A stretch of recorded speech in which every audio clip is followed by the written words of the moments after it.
of May 13th, 2024, as presented. Mr. Chairman, Mr. Cook? just wanted to say, I've got a couple corrections that I want to submit, and I support putting the motions in with support the motion with the corrections, and also submitting the corrections that have been made. Okay. I will amend my motion. We have a motion on the floor with support. All in favor?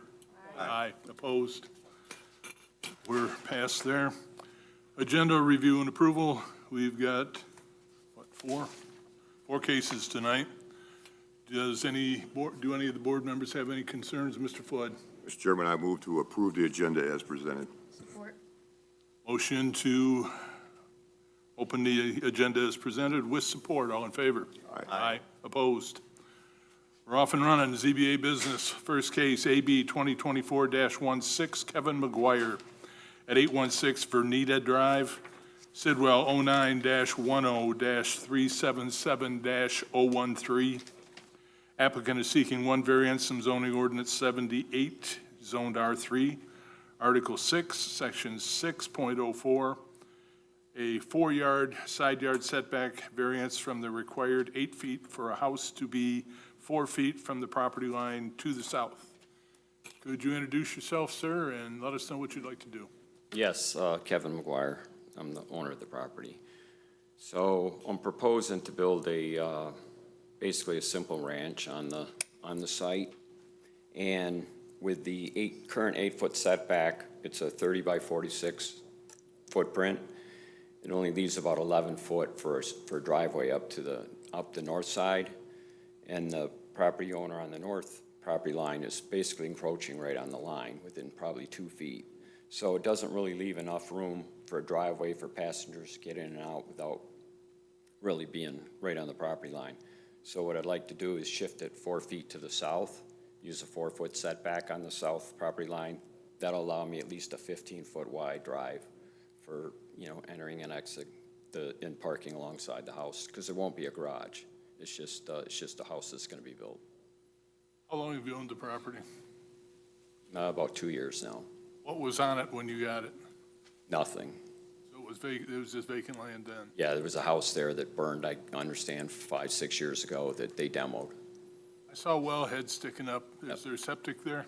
There is, it's getting replaced. I've already got the approval from the health department for a new septic field. So you don't have to place a house with a septic field to worry about. You're going to put the septic field where you want it? Yes. Thank you. Yes. Board members.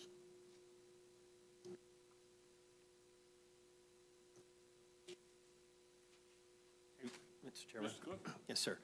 In terms of the placement of the house, I understand why you want to shift it, but there is a large bush that it obscures the sight line if you're backing out of the driveway, because you're going to leave it where it is currently. Have you had conversation, or what's the plan for that particular plant? Well, it's kind of on the neighbor's, well, it's really in the egress area, so it's really not even the neighbor's property. So, I mean, it can obviously get trimmed down to be able to see over or around. Or, I mean, I don't have a problem if it gets removed, assuming the neighbor doesn't mind. That's what I want to get to, the core of that. You got to have that conversation, because that I pulled in the driveway intentionally just to see what it would be like to come out of there, and you can't see a Yeah. thing coming out of there. Yeah, it's growing up pretty good. Yes, sir. So, Have you had conversation? I know you said you assume it's okay, but have you talked to the neighbor about that? I have not. My understanding is, because I know the people across the street, that, she's having some medical issues and she's been in and out of the hospital, so I've not caught her at home, so. Yep. Not that it necessarily has anything to do with why you're here, but is that going to be occupied or Yeah. income property? Well, my intention is to build and sell, Okay, so. thank you. Again, just curiosity more than anything. Mr. Flood? I have no question.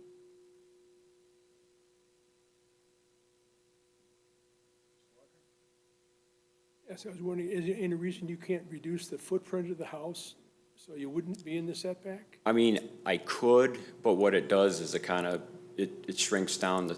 So the plan is to do a 3-bedroom, and it kind of, really shrinks down the bedroom sizes when you do that. I mean, so if I had to knock 4 foot off the width of it, then, I mean, I got a couple of the smaller bedrooms are 12 by 12, so then they would have to skinny down to maybe, I don't know, maybe 10 by 12, which, again, start to be a pretty small bedroom for what's being built these days, so. The house right across the street seems to be a two-story. Have you given any thought to that? No. No, I was just trying to be consistent and, try to keep it within the, price range of what's already on the street. Mr. Chairman, I take back, I noticed in our documents, when you get these houses that kind of close, we have a lot of those like on the lakes. I noticed that the fire marshal had addressed no concern with this variance. That makes a lot to my reasoning on things with the fire marshal. Do we have anybody in the audience that came to speak to this matter tonight? Seeing none, we'll move on. You all set? Well, why don't you just hang out a minute? Okay. In case we think of something. Okay.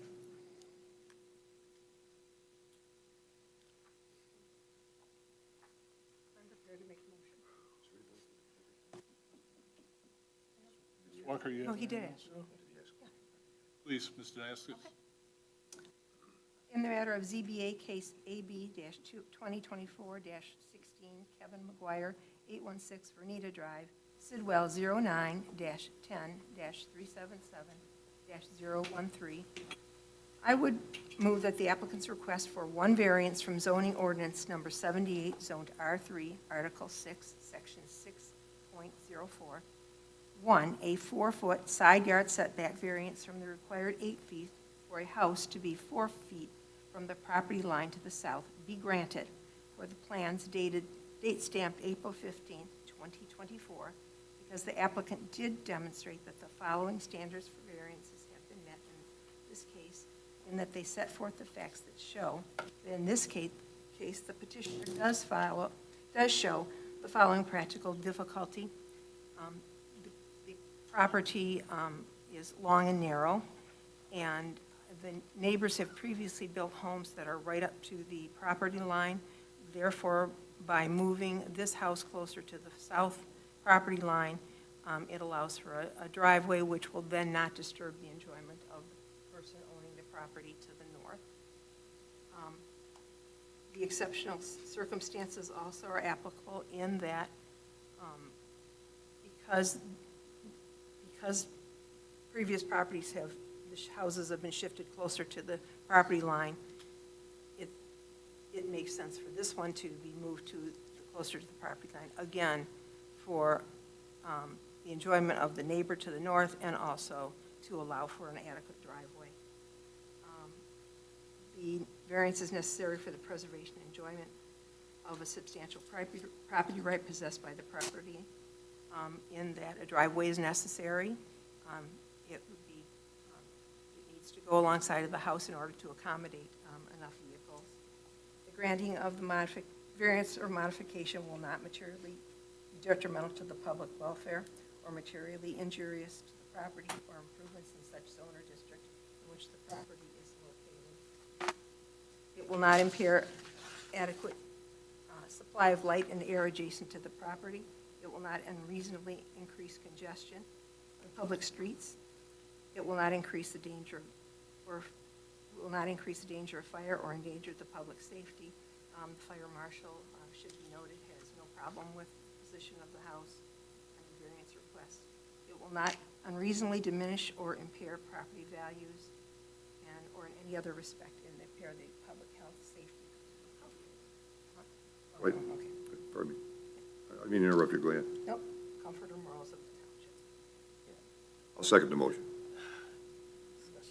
Discussion. Okay, I'm supportive of what you say, but my concern is that plant, where it is, right there at the curb, and I think it would create a hazard, a public hazard, if you will. And I don't know if we can make this conditional upon coming to some kind of conclusion with that neighbor, because as you know, people and their plants, they're protective, but that, I can tell you, does create a safety hazard when it comes to that particular location where that driveway's going to be. I have a question. Is it in the right of way? Is it beyond the property line? Yes. Can it be, we require it? Is it, you're saying, is it in the roadway, It's in the road, yes. right away? Yeah. Good, Lo? Here's that way. Is this the bush, Tony? Yes, sir. Yeah, and that is in the road right away. Okay. All right.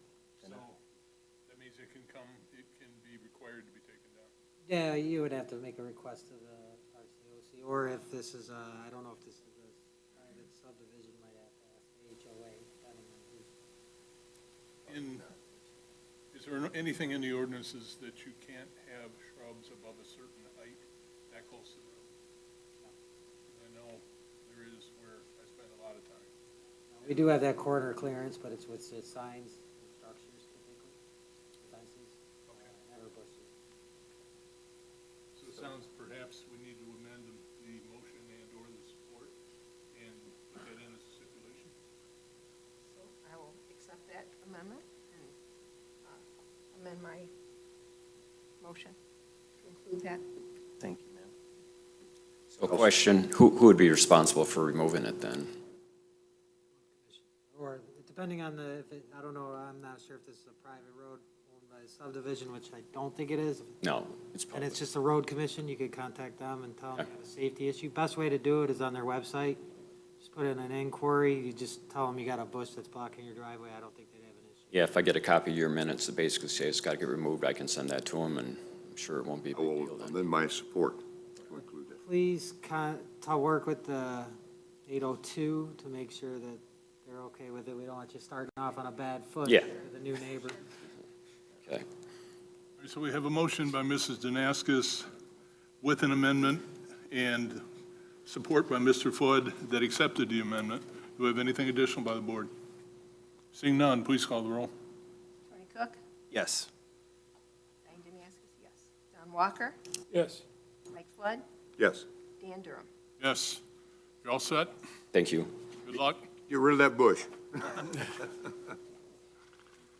Next up, we have AB 2024-17, Jesse Tarr at 3425 Indianwood Road, Sidwell 09-06-476-011. Applicant is seeking two variances from zoning ordinance 78, zoned SF. Article 27, Section 27.02A8. Number one is an 1,800 square foot variance above the allowed maximum floor area of detached accessory buildings of 1,400 feet to build a 3,200 square foot pole barn. Number two is a 1,962 square foot variance above the allowed maximum floor area of all accessory buildings of 1,900 square feet to build a 3,200 square foot pole barn in addition to an existing 662 square foot attached garage. Introduce yourself, please. Hello, I'm Jesse Tarr at 3425 Indianwood Road. Okay. And That property is vacant at this time? it is vacant at this time. I purchased it in the beginning of April. The intention is to move there, but I'm starting here. You got a couple of monster turkeys back there. Oh, yeah? Oh, man. Beard hanging down like that, but that's another day. That is an awfully large variance request. Can you help us understand why it needs to be, I mean, you've got a place for it back there. It looks like a very nice piece of ground that you have, but that is huge. So, yep, to preface my request, at the 11th hour, I added a 10-foot overhang to it, so the floor area I'm asking for is 40 by 64 with a 10-foot overhang that takes it to unfinished in there. I'm not sure if finished floor area weighs in on the request or not, but Lynn suggested I put the maximum on there. So I'm asking for a 40 by 64 with a 10-foot overhang. The overhang was added kind of at the 11th hour, and so yeah, I mean, it's a very large yard. I have a lot of stuff to maintain the yard and that I've had in my possession for a while that I would like to be able to keep with me at the property. And it doesn't seem like I'm gonna be able to do that in a 1,400 square foot pole barn. What kind of, as you say, stuff? Yep. We live in Lake Orion, I have a boat. For the lawn care stuff, I've got a tractor, a quad, a zero turn. I've got a snowmobile. I've got a bunch of general yard maintenance stuff, kids' toys, wife's totes, snow blower, small camper trailer, and I want to keep it away from the mice. I'm having problems with mice. And the hope would be that I can keep everything under one roof and away from the little beasts. You don't plan any commercial activity in something that big? No, sir. No. Okay. Because we have had many times in the past, and it seems to be with these larger buildings, people, I'm gonna do this, and I'm gonna do that, and I'm gonna put in 2 of these and 1 of those. They build it, you go by a year later, and everything is still sitting outside. So probably they had something in mind that they chose not to share with us at variance time. So we've had things like this happen before. Well, if you're familiar with the turkeys, you're familiar with the property, and I expect that you can see anything you want there anytime. Board members? Sir? Sir, I know, I see on your document here, you've owned that property for 1 month? At the beginning of April, yeah. Okay. This is a horse barn. 40 by 64 is a horse barn. I know, I have pole barns myself. Okay? You're not raising horses because that's not permitted in that area. No, sir. No, I would intend to Huge put concrete barn down. for storing just your lawn equipment to maintain your property. I'm not in favor of that larger barn in that type of neighborhood. I don't see your practical difficulty having to build that size of a pole barn. I'm just one voting member up here, but I don't see the practical difficulty on that. I think it's self-created for that size of a barn. That's just my opinion. I've shared my plans with the neighbors. Some of them received the letter and they're familiar with it. And the ladies in the front have signed a letter on my behalf, as has the landowner in the back, stating that they have no objections and they would be the only ones that could see it. I also have some pictures of the area I took Friday, if you want to see it. It's completely, basically out of sight from Indian Wood Road and off on its own. It's really not even visible, so it wouldn't be an encumbrance to the neighborhood or the neighbors whatsoever.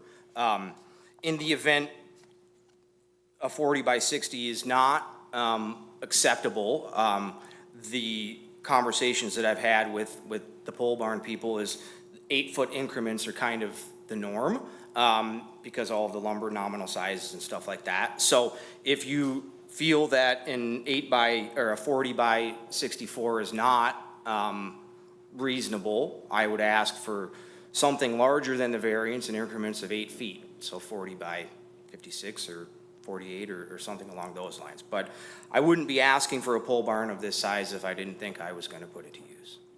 Well, you haven't had time yet to gauge the temperature of the room.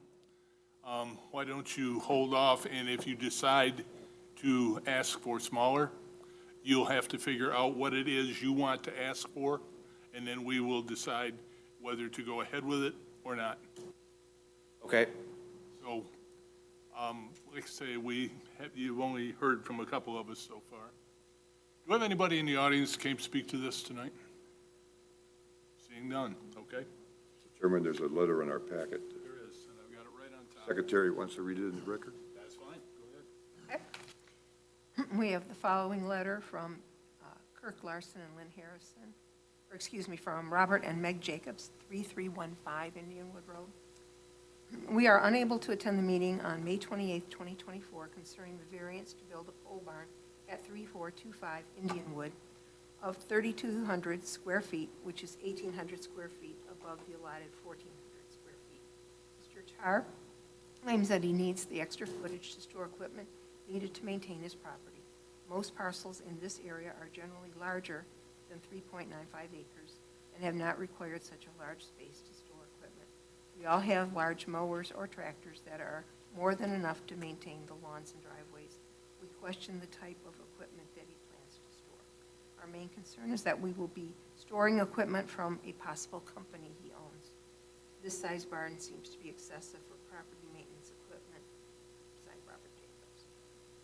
Now that that door has been opened, do you own a company that uses equipment that'll need storage? Not there. I have a facility in Oxford. So that hasn't occurred to you? No. Okay. How large is the property again? 4 acres. 4 acres.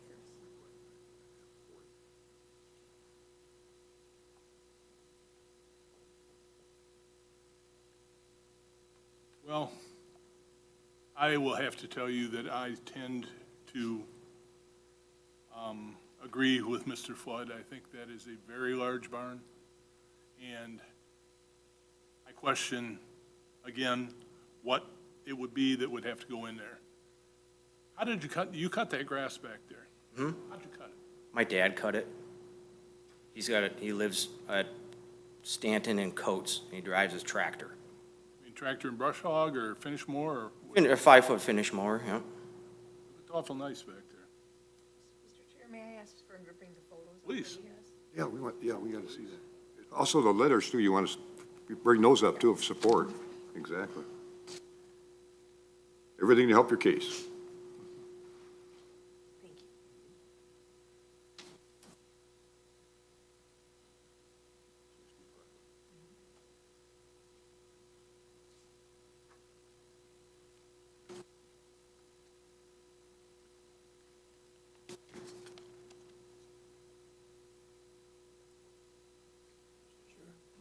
Walker. My recollection, there are some outbuildings on that property right now, is that correct? No, sir. The buildings that I see are the next door property? Yeah, there's not an accessory building there. And the size of the published garage doesn't make sense to me because there's like a vestibule, so it's a 2-car garage, but then there's like a vestibule between the house and the garage that's unheated. So I thought that was square footage of house, apparently according to the whatever, it's part of garage, so it's considered accessory building. Here's the whatever right here. We'll be happy to answer that question for you.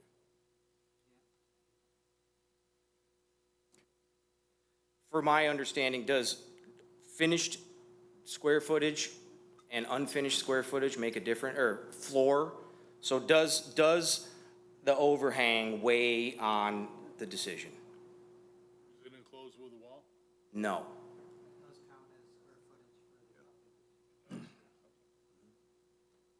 Okay. Chair, I have 2 other letters that he submitted. I should put those into the Mr. minutes. Naskis, You read it. please. The first one is addressed to the Orion Township Zoning Board of Appeals. We understand that our neighbor, Jesse Tarr, has filed an application with the Orion Township Zoning Board of Appeals for a variance related to building a high-end pole barn on his property located at 3425 Indianwood Road. As the neighbors directly north towards Indianwood Road from Jesse and the owners of the only easement access to his property behind us, we would like to formally be on record stating that we have no objection to Jesse's wishes to build a pole barn larger than the zoning currently allows for. For some context to our relationship with the property at 3425 Indianwood Road, we have resided at 3415 Indianwood Road for over 50 years. In fact, Jesse's property was originally owned by our family. In the 1970s, we split the back 4 acres and built what is now Jesse's house. We keep the front acre and 1 house closest to Indianwood Road, which we have lived in continuously for 50 years. As the longest-running property owners being affected by Jesse's requested variance, we hope that our position on this subject is appreciated by the ZBA and helpful to Jesse and his wishes for a larger pole barn. Signed, Jan Heighton and Kathy Moore. We have a second letter to the Zoning Board of Appeals. I understand that my neighbor directly to the north, Jesse Tarr, has filed for an application with Orion Township Zoning Board of Appeals for a variance related to building a high-end pole barn on his property located at 3425 Indianwood Road that is larger than zoning currently allows for. As the largest landowning neighbor directly to the south of Jesse, I would like to be formally on the record stating I have no objection to Jesse's wishes to build a pole barn larger than the zoning currently allows for. As the principal and controlling owner of said property owned by Lake Orion Dragon Youth Football, I am the largest property owner being affected by Jesse's requested variance. I hope that my position on this subject is appreciated by the ZBA and helpful to Jesse and his wishes for a larger pole barn. Regards, Todd Garris. Thank you. Mr. Chairman, Mr. Flood? the Planning and Zoning Department did a good job on the sheet on how they figure all this out. It's on page 32 in your board book. And the size of the pole barn, actual size is 40 feet by 64 feet, which comes to 2,560 square feet. Then you get the overhang, which is 64 feet by 10 feet, which equals 640 square feet. That gives you the total of 3,200. I have no problem with the overhang. It's the 2560 that I have a problem with, being that size of a building for its practical difficulty. Yeah. So that kind of explains the difference in there. Yeah. It meets all the setbacks. It's the square footage and the allowable. I was just, Mr. Tar. The pictures that you presented, purpose, reason, just as. Show where I was gonna put it in like right now and all the trees and all the leaves and the. Okay. No, I thought you did a great job staking out where it was going to be. That's really appreciated when you do that. And so I was just trying to see if I was missing something with the pictures that you Okay. submitted.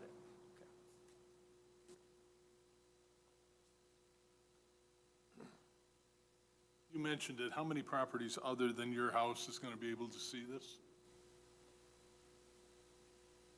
One? I mean, I know I couldn't see the site until I got to your house, so I had to go looking for it. And as spread out as it is out there, I didn't think it would be like out in the open too much. Not at all. You know, and so my figuring in relation to zoning, yeah, it's huge.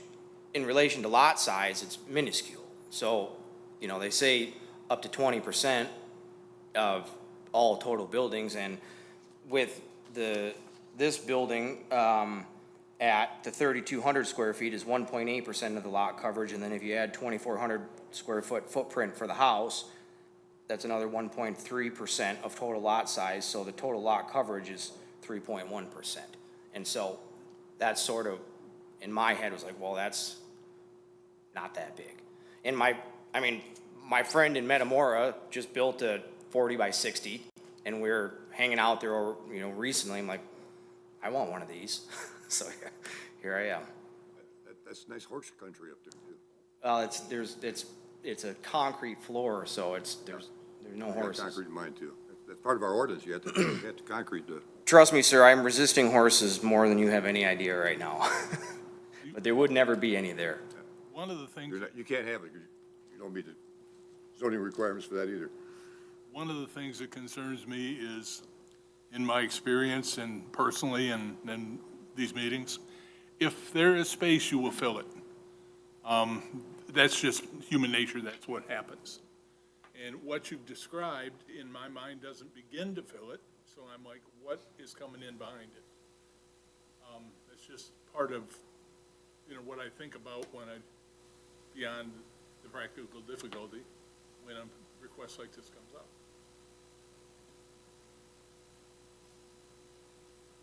Mr. Walker? Yeah, I have no problem with anything that you're describing to take care of your property. All of those things, I don't even know what you said, but there sound like a bunch of them. And I think for sure you ought to be able to build a building that can put all that stuff in. When it comes to the jet skis and boats, I don't see how that affects the property. It affects your convenience of having those things right here and not having to store them somewhere. I have a boat, I have to store it someplace.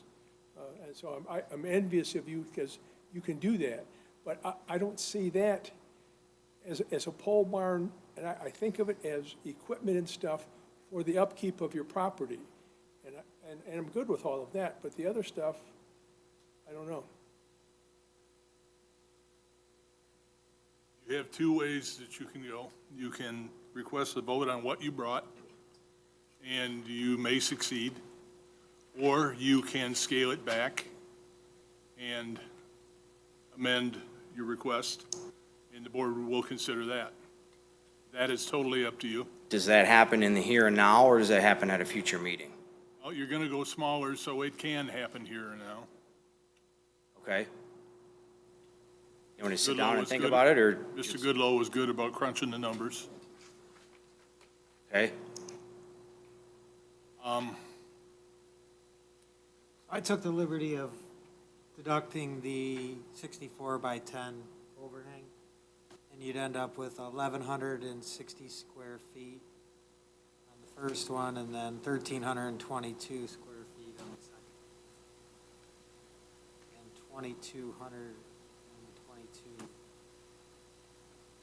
3,222 will be the total square footage of all accessory structures, which would be 1,322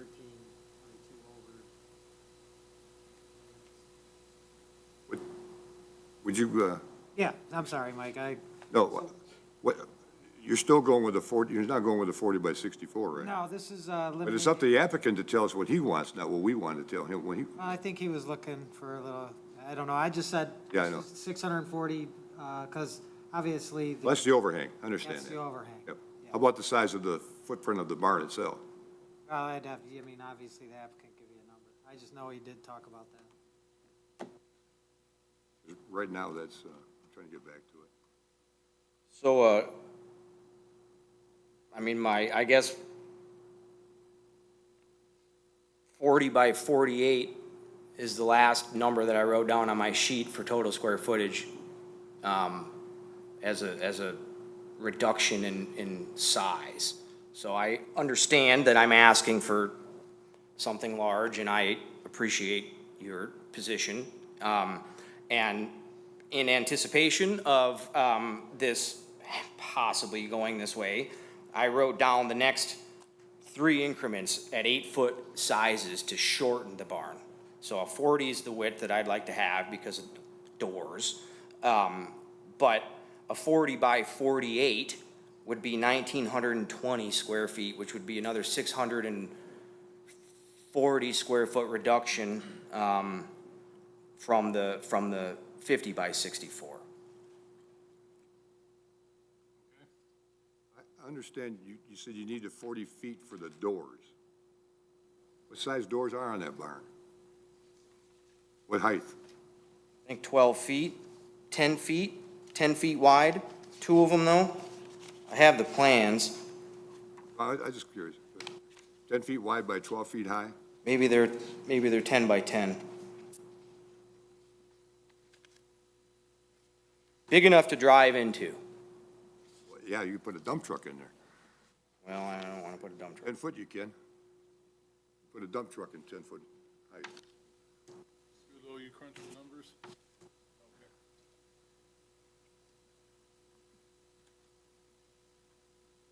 Why don't we let Mr. Goodlow finish his numbers? Mr. Cook, please. So we have this version here, which Yeah. has one garage door on it. You have a different version? Well, the designer put the garage door in the doors in the wrong spot. So he put, under the overhang is where the other ones were, and that's not where they belong. They belong on the ends.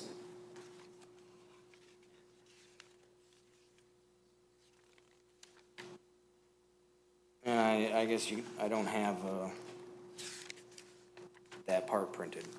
So you have doors on both ends on the 40-foot side? Yeah, yes. This has no doors, what we've got here. It's got windows on it. Well, there's a door,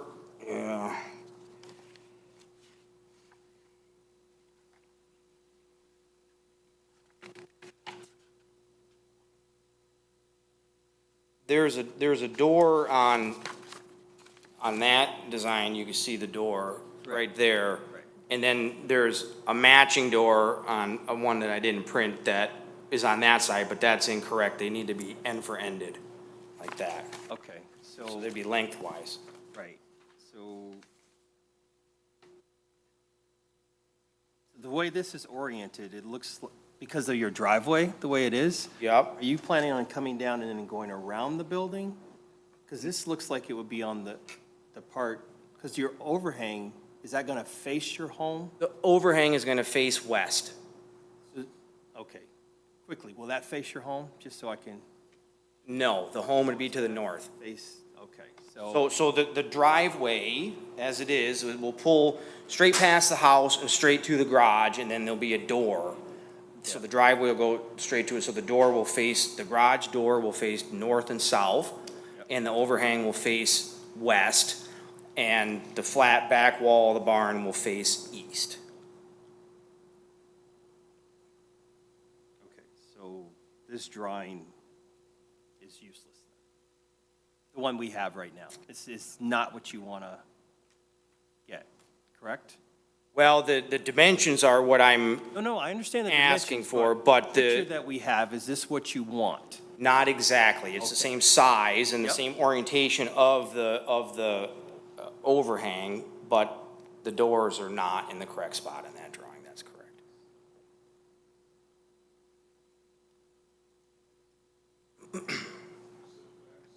Yeah, are you proposing 1,920 square feet? Yeah. The, on line one, it would be a 520 square foot variance above the allowed maximum floor area, 1,400 square foot to build a 1,920 square foot.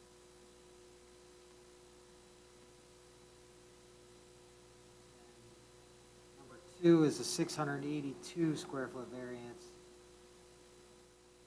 of 1,900 to build a 1,920 square foot pole barn in addition to 662 square foot attached garage. 682 and 520 are your new numbers. Bear in mind, Mr. Flood brought it up and he was correct. It isn't about what we want, it's about what you want. Now, you've heard these new numbers. You still have two ways to go. You can ask for a vote on what you brought, or you can accept the new numbers and ask that we consider those. But it is up to you. I'll accept the new numbers and ask for those. Board members, based on that, any new questions for this gentleman? No, not for me. What's the final numbers? 1920, What size is the barn? 1920. Square foot, 40 by what? 40 by 48. 48.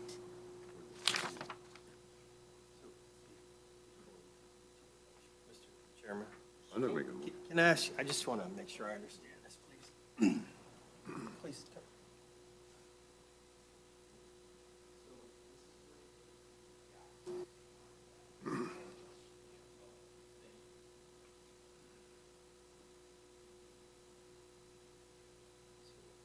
Just to clarify what we just did, we just talked about the doors. There's actually going to be a total of 3 doors that are on the, 3 garage doors that are on the building. Okay, Okay? clarity is good.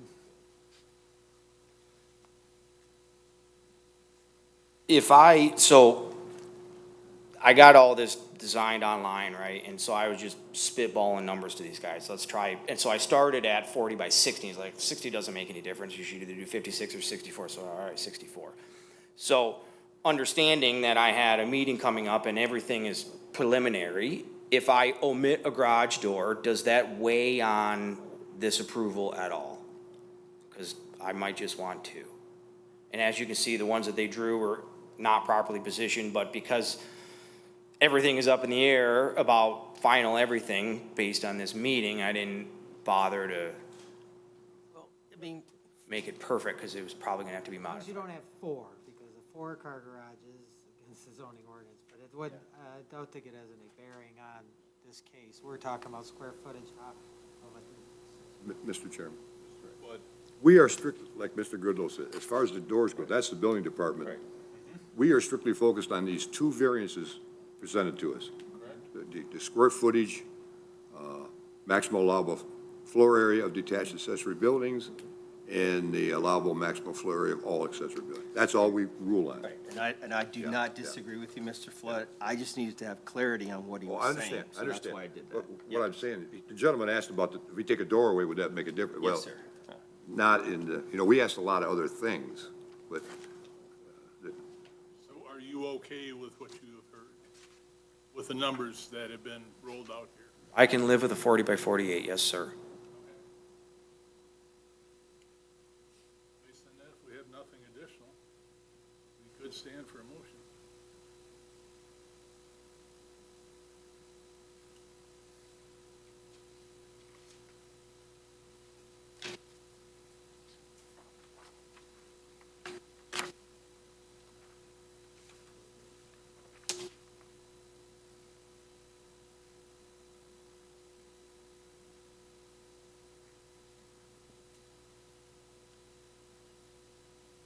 Motions are rather complicated, and to get them right, it takes a minute or two to put the pieces together.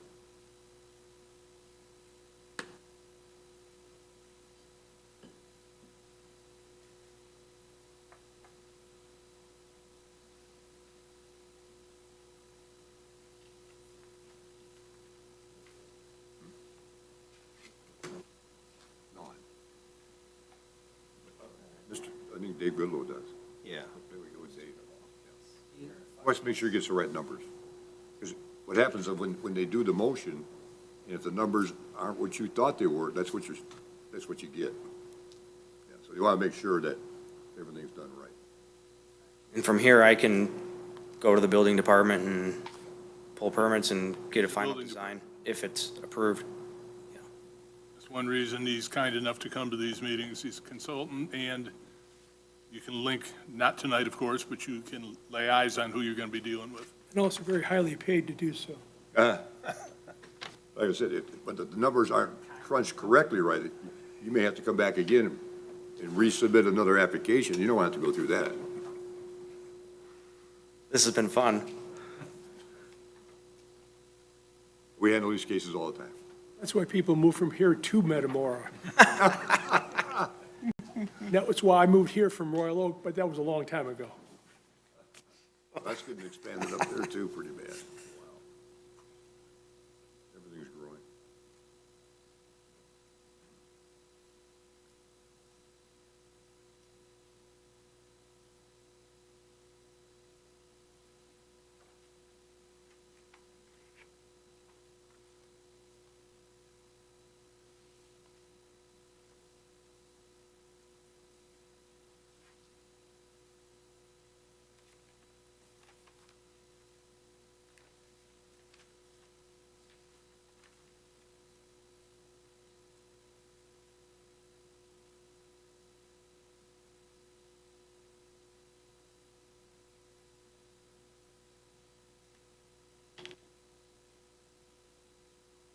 Mr. Chairman? Mr. Cook? All right. In the matter of ZBA case AB 2024-17, Jesse Tar, 3425 Indian Wood, Sidwell number 09067, no, correction, 0906476-011. We'll move the petitioner's request for two variances from the ordinance number 78 zoned SF Article 27, Section 27.02A8, number 1, Article 28, Article 27, Section 27.2, what am I doing here tonight? Section 27.02A2, number 1, a 520 square foot variance above the allowed maximum floor area of a detached accessory building of 1,400 square feet to build a 1,920 square foot pole barn. Number 2, a 682 square foot variance above the allowed maximum floor area of all accessory buildings of 1,900 square feet to build a 1,920 square foot pole barn in addition to an existing 662 square foot attached garage be granted for the planned date stamped April 17th, 2024, because the applicant did demonstrate that the following standards for variances have been met in this case, and that they set forth facts which show that in this case, number one, the petitioner does show the following practical difficulty. That it's a unique piece of property in terms of the size and the depth of it and the items that will be required to take care of it, larger lawnmowers, in addition to the fact he has quite a long driveway just to get to the property. And then in addition to that, once you're on the property, there's the piece where it has to be mowed and/or cared for during the winter months. The following are exceptional or extraordinary circumstances or conditions applicable to the property involved that do not generally apply to other properties in the same district or zone. Again, we talked about the length of the driveway, but we also, the unique positioning of the house on the property denotes that neighbors will not be able to see it. And even the neighbor that is directly to the right side of the property would not be able to see the barn once it is constructed. The variance is necessary for the preservation and enjoyment of a substantial property right posed by other properties in the same zone or vicinity, based on the fact that, again, it's a wooded property that needs to be cared for, and so it does take equipment to do that. The granting of the variance or modification will not be materially detrimental to the public welfare, materially injurious to the property, or to improvements in such zone or district in which the property is located.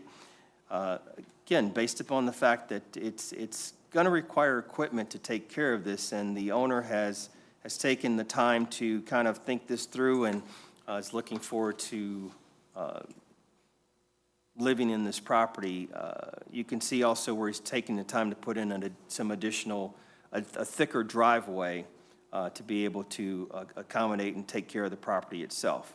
Further, based on the following findings, the fact the granting of the variance would not impair adequate supply of light or air to adjacent properties, unreasonably increase congestion in the public streets, increase the fire danger, or endanger the public safety due to the fact that the fire marshal has submitted and said that he has no concerns with the placement of this particular, with the granting of this particular variance. It would not unreasonably diminish or impair established property values within the surrounding area, or in any other respect impair public health, safety, comfort, morals, or welfare of the inhabitants of the township. Ward? I have a motion on the floor by Mr. Cook, supported by Mrs. Danaskis. Do we have anything additional by the board?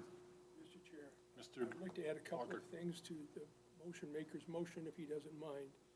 One is that to note that the petitioner did work with the board to modify that request that he came here for and was willing to change it substantially. And secondly, he also indicated that none of that equipment was for professional use in any professional capacity. It was only for storage for his own personal property. I will accept that, sir. Ward? Okay, we have a motion on the floor by Mr. Cook, supported by Mrs. Danaskis, offered with modifications which were accepted by Mr. Walker. Anything additional by the board? Seeing none, please call the roll. Mike Flood? No. Don Walker? Yes. Tony Cook? Yes. Diane Danaskis, yes. Dan Durham? Yes. Your amended request passes. Get to know the phone number to this gentleman's office, because that's where you'll be spending, a fair amount of time talking. Thank you. Good luck to you. Thank you. Next up, we have AB 2024-18, and I'm going to make a mistake here, but I'll do my best. Donald Seafried at 4130 South Lapeer Road, Sidwell 09-35-100 No, I can give them back to you. -009. Applicant is seeking one variance from sign ordinance 153, non-residential ground sign, zoned L1. Number one is an 8-foot road right-of-way setback variance from the required 20-foot for a ground sign to be 12 feet from the road right-of-way along Lapeer Road. and one variance from zoning ordinance 78, zoned L1, Article 16, Section 16.04, a 38-foot front yard setback variance from the required 50 feet for a ground sign to be 12 feet from the front property line along Lapeer Road. Introduce yourself, please. Good evening. Well, I'm not Donald Seafried. He is our master electrician who works for our company. I'm Mike Stevens, Sinorama in Troy. Our address is 5875 New King Court, and we are representing 4130 South Lapeer in this request, and also doing the signage construction and installation on the project. So we are seeking, as indicated, a deviation from the 50-foot setback requirement for the signage in order to have clear visibility along Lapeer Road for traffic flow, as well as, any deliveries to the three businesses who will be not only occupying the sign, but also that share that entrance driveway to 4130, 4140, and 4150 as well. Did the road change after those signs were put in?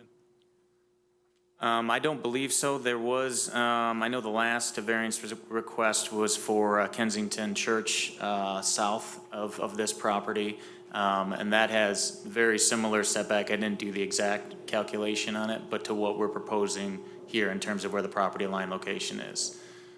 Board members? No problem with the line of sight? No. We also have in terms of the corner clearance, I believe we were 216, so that's, I believe we were 20 or 25-foot triangle, I believe, from the corner there. Yeah, so you met the ordinance requirement on that. Correct, yes. I see that in our documents still, yes. That 55 mile an hour through there? Correct. Yep. Well, that's minimum speed, let's put it that way. Truly probably 80. Yeah.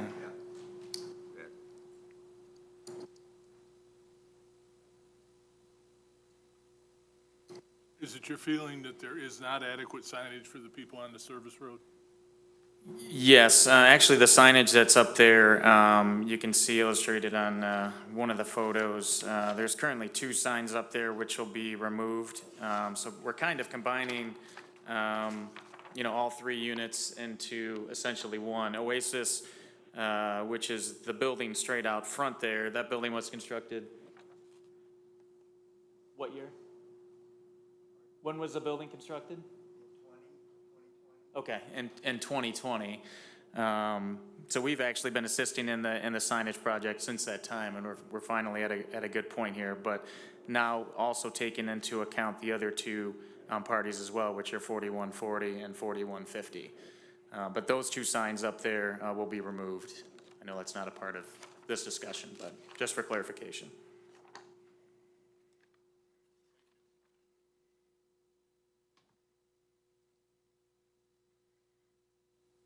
Anybody come tonight to speak to this? First one, come on up. This gentleman will surrender the mic briefly. You can introduce yourself and tell us what you're thinking. Hi there, good evening. William Sharp. I own 4140 South Lapeer Road. I'll be represented on this sign. So as you can see, 4140, that giant sign sitting there will be removed and replaced with a much better looking sign. So we'll be represented on that, and I think it behooves us to have a sign in a similar location so that for deliveries and for our clients, they can see that this is the road to take to come to our business. And I think for curb appeal and just, aesthetics of the road, having a nice sign as opposed to these various signs that are there right now will look quite a bit better. Signage tends to grow with the amount of tenants and then shrink back if some of them leave. And it does get to look kind of shop worn all over the township, not just where you are. I'm sorry, I'm not following. Okay, signage tends to get, as these tenant spaces build out, you'll get a bunch of signs. Then some of them may leave and the signs stay and they get a little bit degraded and that happens all over the place. Oh, yeah. So freshening them up is never a bad idea. Yeah, absolutely. And we've been in that building since, I think my father bought it in late 90s, and Limtall, which is 4150, has been there before us, so we've been there a while, we intend to stay there a while. Good, we need established businesses that are doing well. Absolutely. Any further questions for me? Mr. Chairman? Yeah. On signage, I'm always an advocate, get the address on the sign. Because when you're following your GPS and all that stuff, you know, and you're trying to find an address and there's no address to find and you go right by the doggone thing. Yeah. You know, I like the idea of addresses on the sign. And I would add to that, that having multiple addresses on the initial sign also works well, especially with GPS, because if you're looking for 4160 and it's not on the sign, it says you're there, but it makes much more sense to have all those addresses posted at one location. If you overrun something up there, you may have to go a mile and turn around and come back. Yep. Oh, yeah, yeah. It's not like a two-lane highway. Sir, you had your hand up. You want to come up and speak? You waited all this time. You gotta. Paid you $5 to get in. Yeah.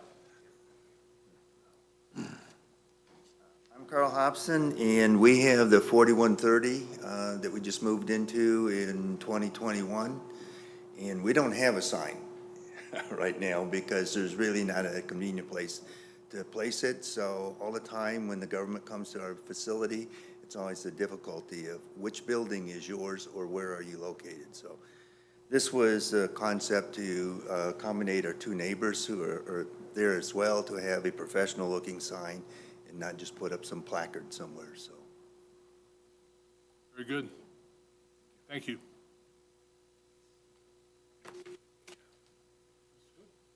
I experienced the GPS thing, that's all. I went there and I was like, I know Lintall's over I'm here. prepared to make a motion, but I see in our case here, we're going to have to make two separate motions on this. I was reading that. Yeah. I'll handle the first one. Please do. I'm Okay. sorry. No, I was waiting for your permission. No, please.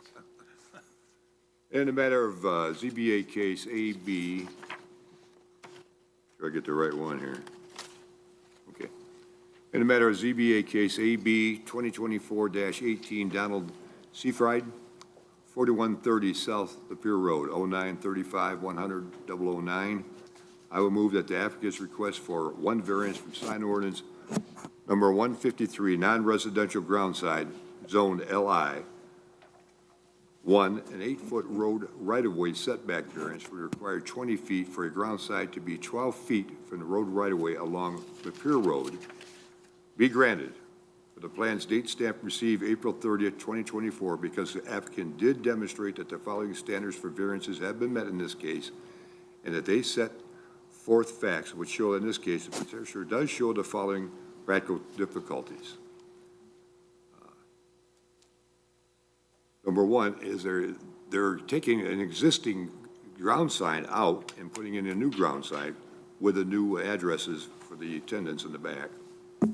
And that M24 there is a 55-mile-an-hour speed limit.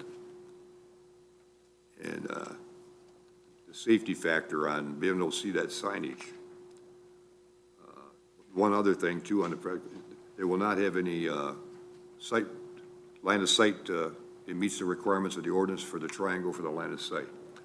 The following are exceptional or extraordinary circumstances or conditions applicable to the property involved that do not generally apply to other properties in the same district or zone. In actuality, a lot of the properties along that side of the road have had to have their signage out similar to this in order for for that traveled road for the people to find their location in a safe manner. The variance is necessary for preservation and enjoyment of substantial property right possessed by other properties in the same zone of vicinity based on the following facts. The facts I just presented there of the similar LI and even industrial park have those signage out there along that MDOT highway. The granting of the variance or modification will not be material detrimental to the public welfare or material interest to the property or to improvements in such zone or district in which the property is located based on the following facts. Previously stated, it does meet the line of sight triangle, And in fact, it will probably help, materially help the public find this locations for these new tenants that are in there. That's my motion.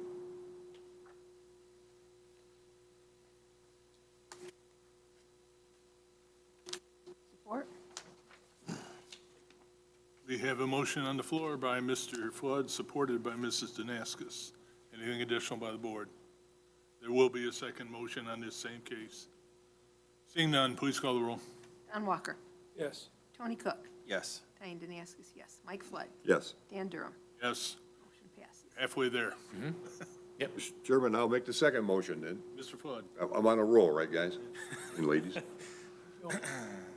In the matter of ZBA case AB 2024-18, Donald Seafried, 4130 South Lapeer Road, Sidwell 09-35-100-009. I would move that the applicant's request for one variance from zoning ordinance number 78, Zone LI, Article 16, Section 16.04, a 38-foot front yard setback variance from the required 50 feet for a ground side to be 12 feet from the front property line along Lapeer Road, be granted for the plan's date stamp received April 30th, 2024, because the applicant did demonstrate that the following standards for variances have been met in this case, and they set facts that show in this case the petitioner does show the following practical difficulty. Once again, it meets the triangle line of sight, which is full compliant with our ordinance. The following are exceptional and extraordinary circumstances or conditions applicable to property involved that do not apply generally to other property in the same district or zone. The highway is an MDOT highway, the speed limit is 55, and they need to, for the safety of the people traveling, to be able to find these businesses safely. The variance is necessary for preservation and enjoyment of a substantial property right possessed by other property in the same zone or vicinity based on the following facts. Similarly, a lot of these zones, same properties along that MDOT highway have their signs in similar spots. The granting of the variance or modification will not be material detrimental to the public welfare or materially injurious to the property or to improvements in such zone or district in which the property is located based on the following findings. Once again, it meets the triangular line of sight, and it's a safety factor for the public, safer for the public and the welfare of the public to be able to find these in that 55-mile-an-hour zone along that MDOT highway. That's my motion. Motion on the floor by Mr. Flood, supported by Mr. Cook. Anything additional by the board? Seeing none, please call the roll. Diane Danaskus, yes. Tony Cook. Yes. Don Walker. Yes. Mike Flood. Yes. Dan Durham. Yes. Your request passes, you're good to go. Appreciate your time. Thank you, guys. Good luck, gentlemen. Next case is AB 2024, whoops, excuse me. Go ahead, I'm going to take a break for a second. Okay. AB 2024-19, Richard Genrich, 57K Industrial Drive, Sidwell 09-35-400-046. Applicant is seeking three variances from zoning ordinance 78, zoned IP, Article 18, Section 18.04. Number one is a 35.9 front yard setback variance from the required 50 feet for a new building addition to be 14.1 feet from the property line along K Industrial Drive on the south side. Number two is a 16% lot coverage variance from the allowed 35% for a total lot coverage of 51%. Article 27, Section 27.04, B3C, a variance of 2 spaces from the required 6 spaces for the site to have 4 off-street loading, unloading berth spaces. Introduce yourself, please, and Absolutely. very slowly go through what you want to do. I can do that. My name is Sam Ashley. I'm the president of Cunningham Limp. We are the design builder who has been hired by Orifal Automotive Graphics to represent them in their entitlement matters as well as their design and construction of their master plan. I have put together some content that might be helpful and supportive as we go through the 3 variances that we're seeking, give a brief introduction of how we got to where we're at from our planning commission meeting last week. Please. I don't know how, I think you need to hit a button to, Podium. Podium. See it first. Now, right-hand side or center? Right. Right. If we lose you temporarily, we'll bring you back. Podium. thank you. So with me is Josh Flood, who is with Orifal Automotive Graphics, no relation to trustee Flood. But if there are any questions as it relates to operations, I'd be happy to bring them up as we go through this. So what I want to do is really walk through a little bit of history, because I think it is important. When we were hired back in 2019, it was really to look at an overall campus master plan. So many of you might be familiar with the predecessor organization, K Automotive Graphics. They were acquired in 2019 by Orifal. From that time, they've gone through rebranding.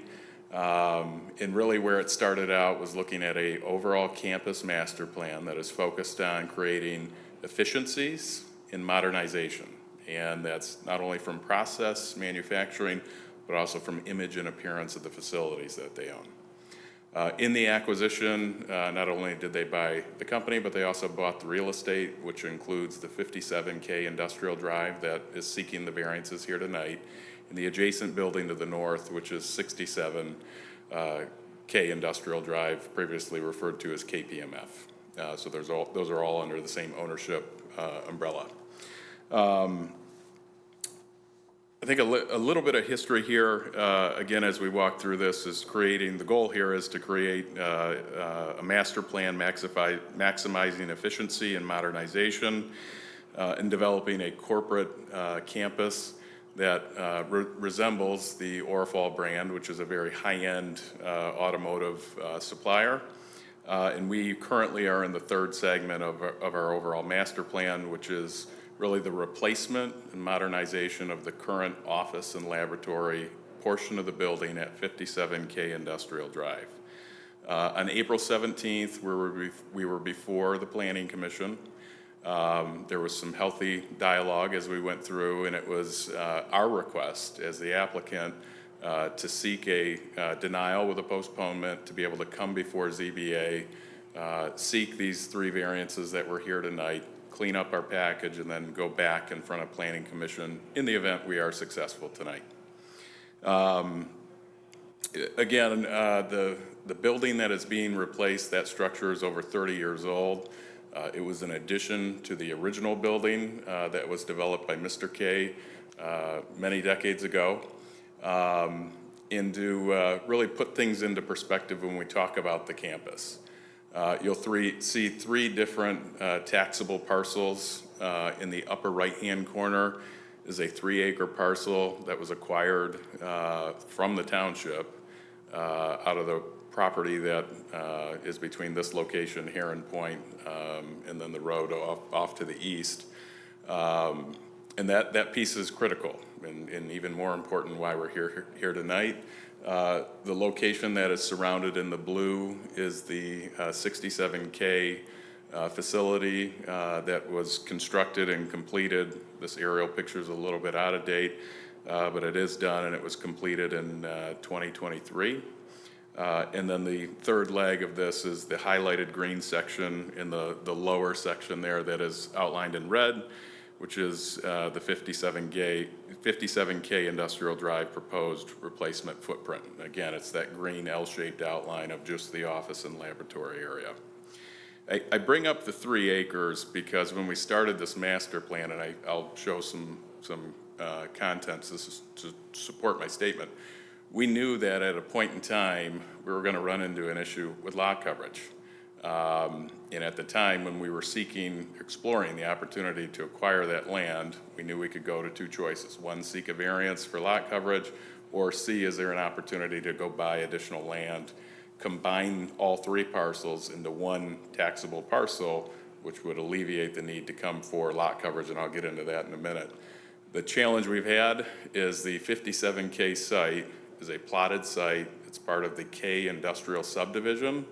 The other 2 parcels that are owned by Orifal are acreage parcels.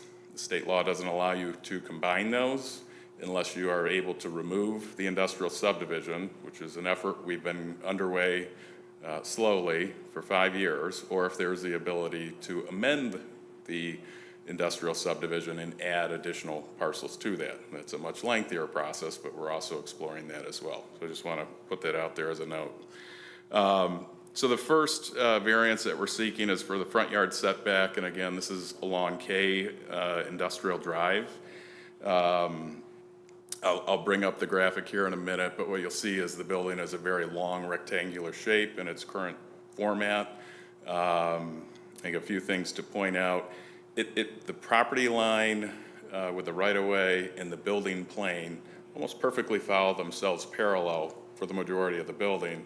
And then as you get to the west, closest to Lapeer Road, you'll see that the road starts to bend a little bit, and that's where we get into our encroachment from when we remove the current office footprint and build back in the same footprint. It's actually 9/10 of a foot further into the existing footprint, and I'll explain to why that is. Something to find out as we were going through getting prepared. A variance was requested and approved in 2017 for the addition to the east on this building.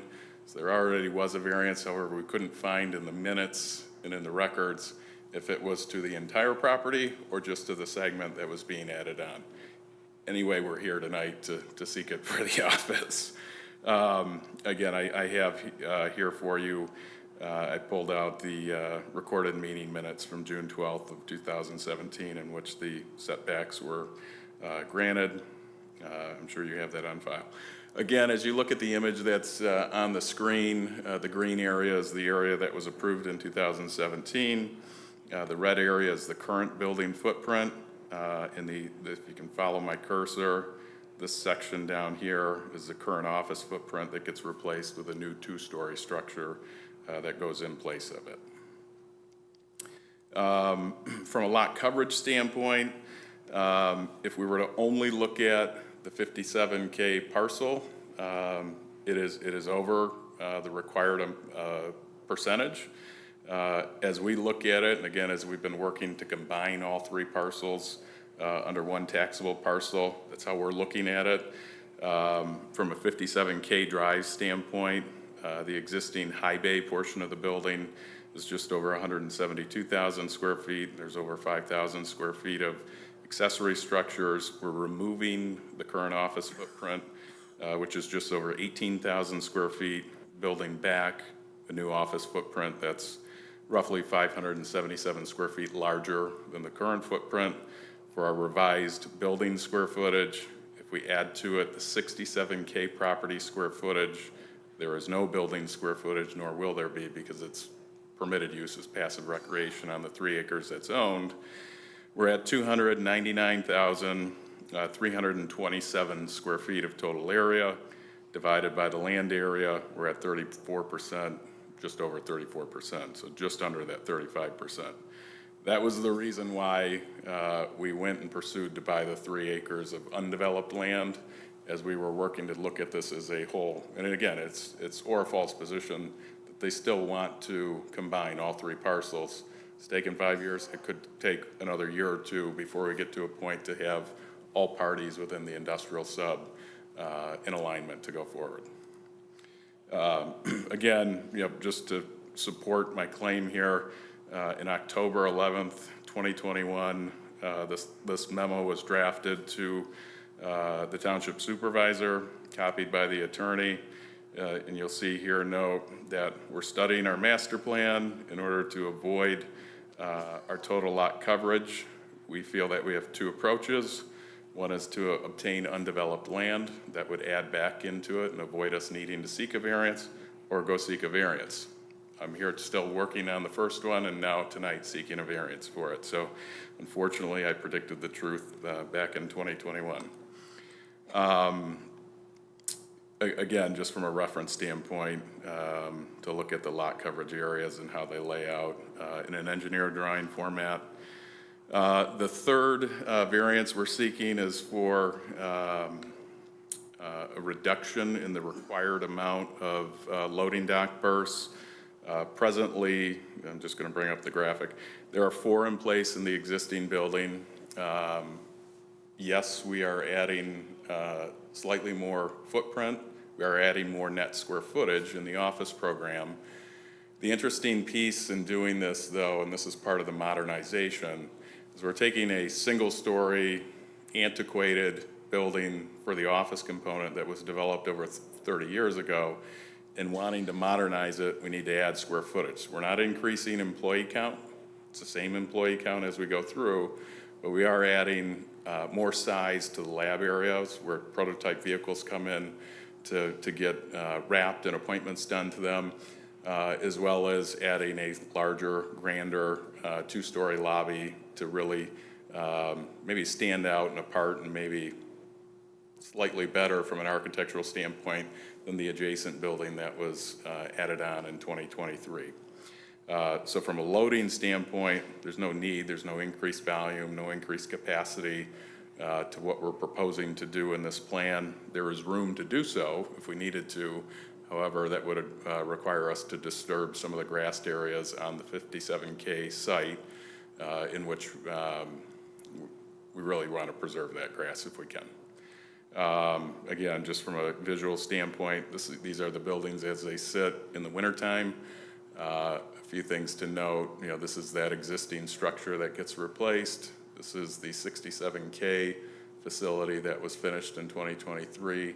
This existing detention pond here, the concept plan is to spend money and actually take that to an underground detention system, expand the front parking lot that's there, and actually come back with a grander, more corporate appropriate two-story office facade and lab area with an expanded parking lot. So I covered a lot. The 3 points are there. I'm happy to maybe pause and talk through each one independently if that's helpful. I have a quick question about the third one. Ordinance apparently requires 6 berths, you have 4. Is it something that has happened there that has pushed you to 6? Because there's been 4 there for as long as I've been around there. We don't want 6. The ordinance is requiring us to add 2 more. We don't want 2 more. We don't need 2 more. I understand that, but what I'm curious about is, was something triggered in your request that caused the ordinance to say, okay, now you need 2 more? I get the fact that you don't want them. Square footage. It's the net square footage of the office area, because the footprint's close to the same. It's just over 500 square feet more footprint, but we're duplicating that. So we are doubling the square footage of the office footprint, which then is a requirement based on your total building square footage, based on how it's zoned and how it's required, clicks us up to be required per ordinance to add 2 more loading areas. Thank you. But the office square footage that's doubled is just that, it's office, it's not manufacturing. There's no increased volume of trucking, there's no increased volume of manufacturing associated with that net square footage increase. Since it's your position, you're not jammed up with 4 now, and you're not going to add anything that will cause you to be jammed up with those same 4 if you're successful tonight. Correct. Thank you.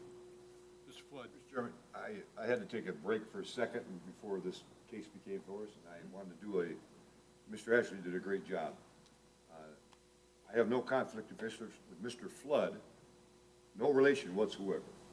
It's just that our name is so popular like Smith and Jones. So, want to get that on the record?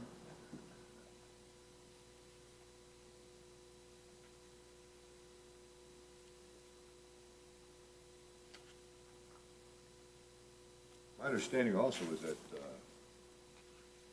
you've been before the Planning Commission already, Mr. Ashley. We have. So we came before the Planning Commission on the April 17th meeting. There was dialogue. It was our position, and actually we sought to be denied with a postponement to allow us to come seek these variances. If they are approved, our intention is to then go back to Planning Commission and fulfill the entitlement process. Okay, so the site plan hasn't been technically approved, denied. Correct. The variances, you're going the other way around. Correct. Okay, thank you. And one thing too, about that property, that 3 acres from the township, as you alluded to earlier, that was part of that Huron Springs consent judgment that was back in the day, and that was all part of the natural park there. Actually, the Landlocked piece of property. So that's That's how that came about. Yep, it's landlocked. It is, It was zoned rec because it right. given to the township as part of the consent agreement. Rec two things. There's been a lot of variance requests on that property over the years. Everybody up here has been in there multiple times.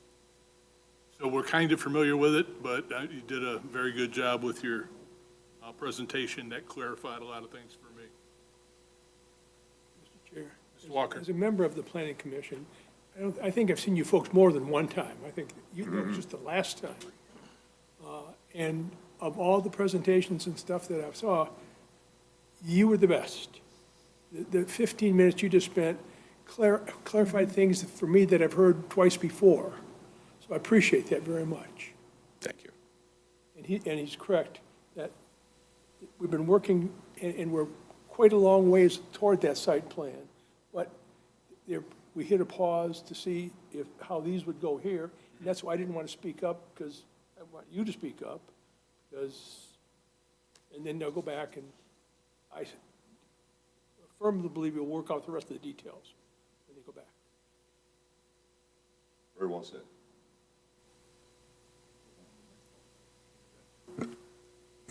Mr. Chairman, I didn't have a microphone on. I shut it off. I have no conflict of interest with Mr. Flood. We have no relation. Thank you. Microphone is off. Somebody out there that wants to talk about this, you guys came just in case. Hope he's buying dinner. Mr.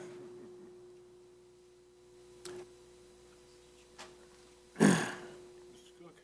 Yes, sir. So just a couple clarifying things. Your numbers are based on combining all three parcels. And you have a master plan, and then you talked about the grassy area, which you don't want to disturb, and you talked about the two berths that you don't want to add. But what does the master plan say? You own the 3 acres, correct? Correct. Okay, what does your master plan say about the 3 acres? The 3 acres, just to provide some history to it, was purchased as undeveloped greenbelt to satisfy a future planning requirement that we're here tonight for net lot coverage. We were hopeful that we would be able to combine all 3 parcels under one tax identity, but it's not an easy process. We're still working through it. The intent for that 3 acres is just that. Some protection and assurance to it is the comment was mentioned about a consent judgment. That's on file. The township is a party to it, as well as the Heron Springs and a couple other entities. It is to be used and only use restricted to passive recreation. The other thing that you mentioned is that you're not going to increase the number of employees, but you're doubling the size of the lab. Yeah, let me rephrase that. Sorry if I didn't make that clear. The net square footage is almost double to what's presently there. That includes sales, engineering, front of house staff, support staff, the print shop, break rooms. Right now, there really isn't a break room for the employees in the office, so that's adding to it. And the lab area is a component within that. So the lab area is not what's being doubled. It's the net square footage and right sizing appropriateness of where departments sit, adjacencies with those departments, as well as adding in a very large 2-story lobby, which is clear to the 2nd floor, but fills up the footprint of that 2nd floor as well. All right, thank you. Yes, sir.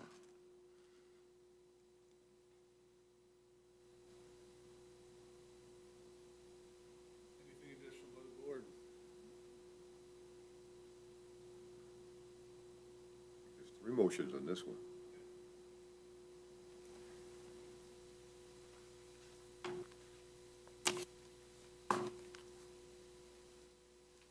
I mean, and I'm just one man, one vote, but from my end of it, you're attempting to improve your building, improve your property. It's a viable business that's been there a long time. That in and of itself makes it valuable to the township. And the variance requests that you're making to me are not over the top or obtrusive. I mean, you saw one tonight that kind kind of went that way a little bit. So I don't have any issues personally with what you're requesting, but again, that's just one vote.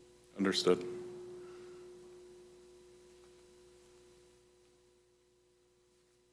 I'm hoarse from the other two I just did, so I have to.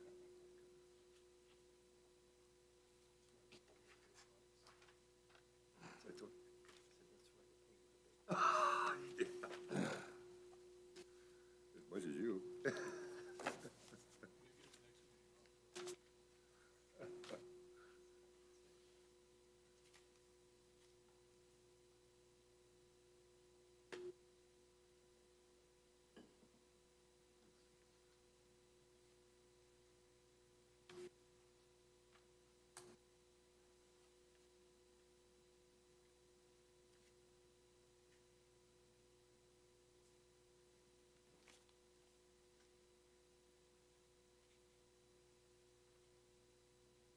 Mr. Ashley, that, the first variance, is that to do with the second-story building going up? It actually has to do, let me pull it back up, might be helpful. It has to do with the setback. So K Industrial is considered a front row, or I'm sorry, front yard for the building, even though from a practical standpoint, the front yard is addressed and entered off of Lapeer Road. And it's because the existing footprint already encroaches that front yard setback. And if we're gonna remove it and then replace it, it is 9/10 of a foot further.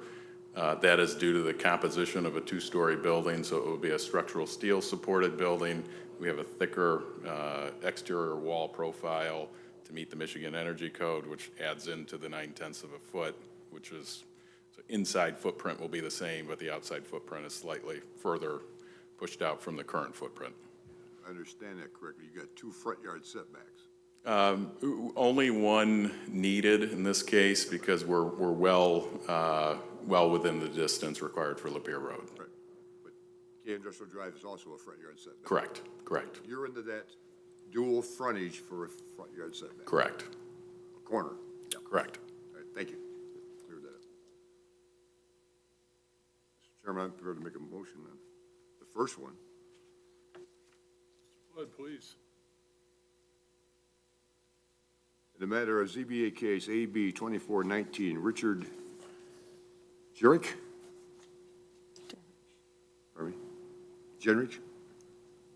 57 K Industrial Drive, Sidwell 0935 400 046. I would move that the applicant's request for one variance from zoning ordinance number 78, zone IP, Article 18, Section 18.04, a 35.9-foot front yard setback variance from the required 50 feet for a new building addition to be 14.1 feet from the property line along K Industrial Drive South. Be granted for the plans date stamp received April 26, 2024, because the petitioner did demonstrate that the following standards for variances have been met in this case. They set forth facts which show that in this case, the petitioner does show the following practical difficulty.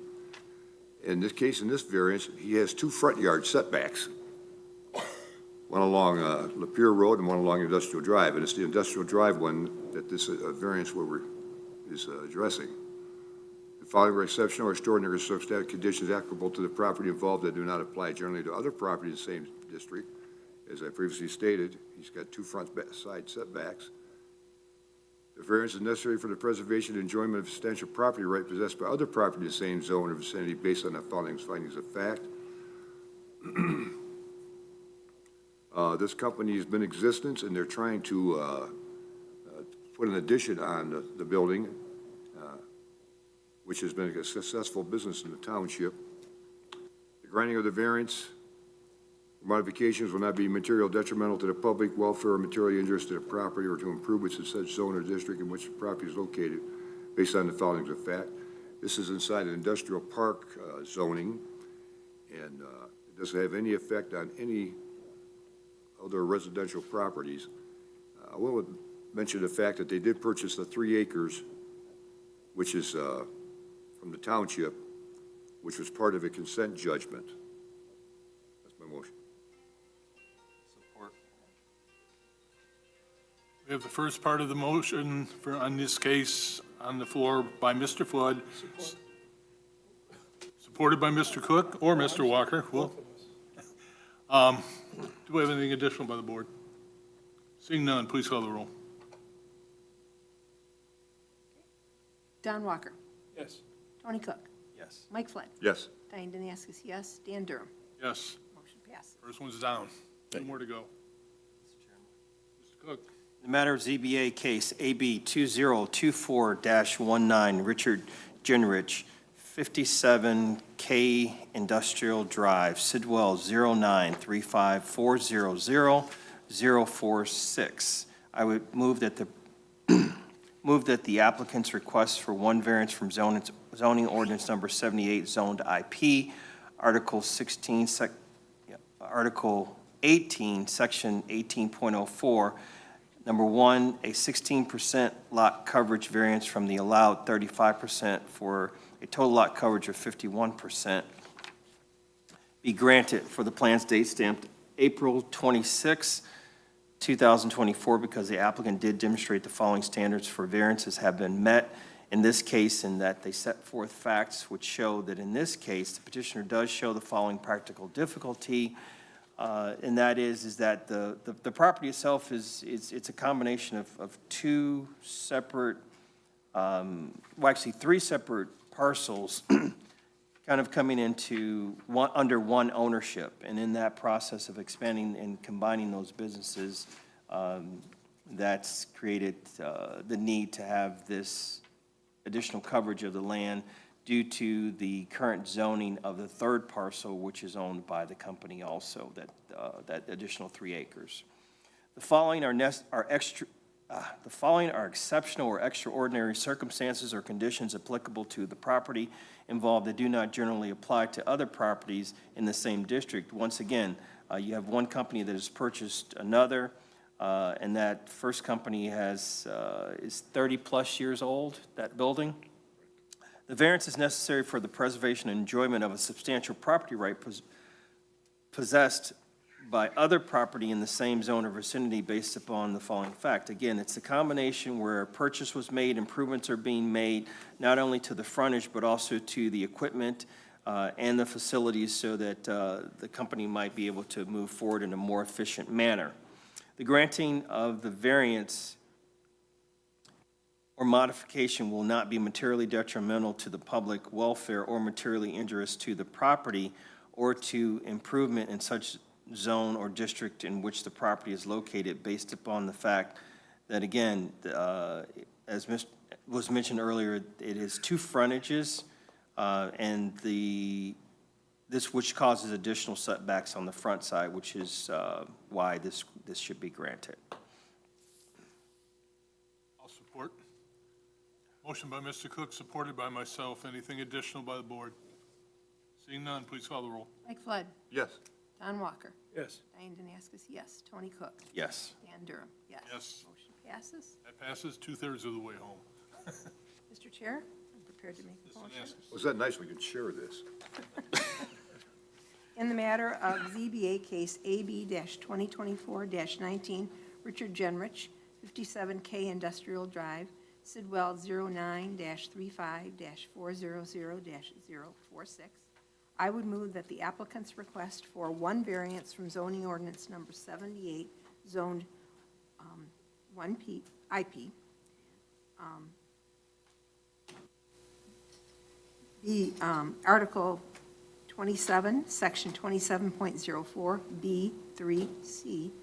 1, a variance of 2 spaces from the required 6 spaces for the site to only have 4 off-street loading, unloading berth spaces be granted for the planned date stamped received April 26, 2024, because the applicant did demonstrate that the following standards for variances have been met in this case, and that they set forth facts which show that in this case, the petitioner does show the following practical difficulty, that they currently have 4 berths which are adequate for the deliveries that they receive at this point. The addition of the new space is office space and laboratory space. Therefore, the amount of spaces would not be required because there will be no increase in traffic needed there. Also, that space, where those spaces would have to be installed would take away green space, and there's a desire by the company to keep green space, and that is a goal in this district, in this community as well. The following are exceptional, extraordinary circumstances or conditions applicable to the property involved. Again, it is, the new addition will not affect the amount of area or the amount of berths required. The variance is necessary for the preservation and enjoyment of a property right possessed by that substantial property right possessed by other property in the same zone or facility based on the following facts. Maintaining the green space and not taking up space with unnecessary usage makes sense in this case. The granting of the variance or modification will not be materially detrimental to the public welfare or materially injurious to the property or to improvements in such zone or district in which the property is located. Support. Motion on the final part by Mrs. Danaskis, supported by Mr. Flood. Anything additional by the board? Seeing none, please call the roll. Diane Danaskis, yes. Mike Flood? Yes. Don Walker? Yes. Tony Cook? No. Dan Durham? Yes. Your request passes. You're good to go.